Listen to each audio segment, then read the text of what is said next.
I received an email from a family member. We had a bit of an exchange. I'd like to share it with you here today. I've altered the words a bit here and there, changed the names or types of family references, and this is all to keep everything and everyone anonymous, but the ideas expressed are preserved. Hi, HD. I just wanted to share with you one of the verses we went over at the Bible study last night. If you can, read 1 John 2:22. Thanks.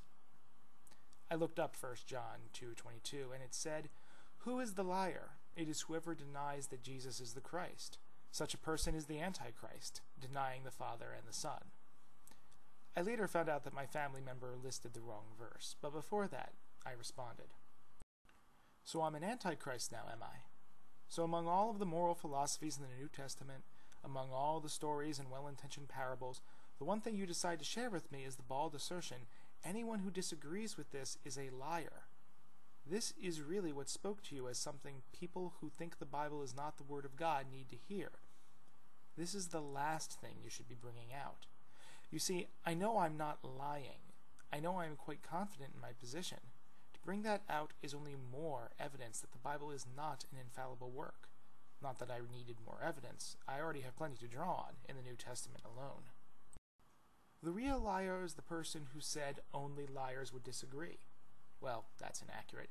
They could very well believe that is the case. But it certainly is the mark of someone who has little else to go on. Someone who must try to denounce the character of his critics rather than address their concerns, because they know they can't address their concerns. This verse you send me is quite literally a hallmark of disingenuous individuals who care nothing for the truth. Cousin, I know you are doing this because you care, but if you really care, you need to do a lot more than huddle around a Bible study. I am under the impression that you have little to no grasp of the history and context around which the Old and New Testaments were forged.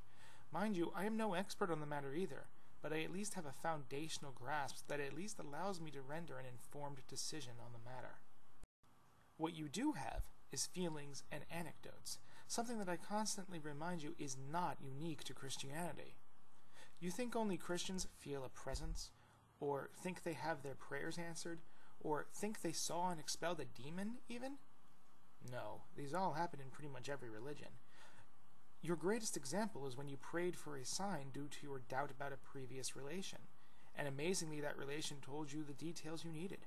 You at no point thought about whether it could have been that you wear your inner emotions on your sleeve so clearly that even a 2-year-old would know something is wrong, and therefore that relation tried to explain additional things about themselves. No, the only explanation you considered is that God must have reached in and caused them to do that, which, by the way, would violate the theological doctrine of free will, which would render your church's understanding of the Bible as false. But no, these are just the words of an atheist, and therefore should be ignored at all costs, right? Do you think I ignore the words of people based on their positions? No. When John asked me to watch his videos, I did. I remember them in great detail even, and can discuss them freely. Do you know why I do this? Because I have nothing to be afraid of. I've heard it all before. I have no reason to think that I'm wrong. The group that tells you to never listen to the criticism has something to hide. What did John do when I asked him to view something on science? Not on how God doesn't exist, merely something that would explain what scientists believe and why. He refused. Now the obvious conclusion you all drew, I have a block. I am the one that is open-minded here. I am the one that responds to every point you or anyone else makes with a clear and concise reason why your point is invalid. What is your response? To counter my reason? No, usually you just move right on to the next reason, only to bring up the previous one in the next conversation as though I haven't addressed it. Then when you run out of reasons and you have nothing left, you call me close-minded. You want to understand the Bible and quote it at me. Why not read the work of actual biblical scholars, not these vapid books by so-called men of God who live in mansions, not your pastor that can't go a single sermon without telling people to give more money right before he leaves in his brand new SUV. If Jesus, as he is described in the New Testament, were alive today, he'd have far harsher words for the likes of them than the likes of me. Actually, you know what? That's what I'll do. You guys like to get me religious cards and such for Christmas? I'm going to get you scholarly books about the Bible, written by Christians who actually know what the hell they're talking about. Read those and then we can discuss 1 John 2:22. I love you. I really do. I just can't stand when you make this a one-way thing and refuse to even understand the implications of your own beliefs. Take care. I'm so sorry, HD. I didn't mean to get you so upset. I promise I'll never send you anything like that again. One of the mistakes I made was whenever I read a verse, I usually continue to the end of the paragraph.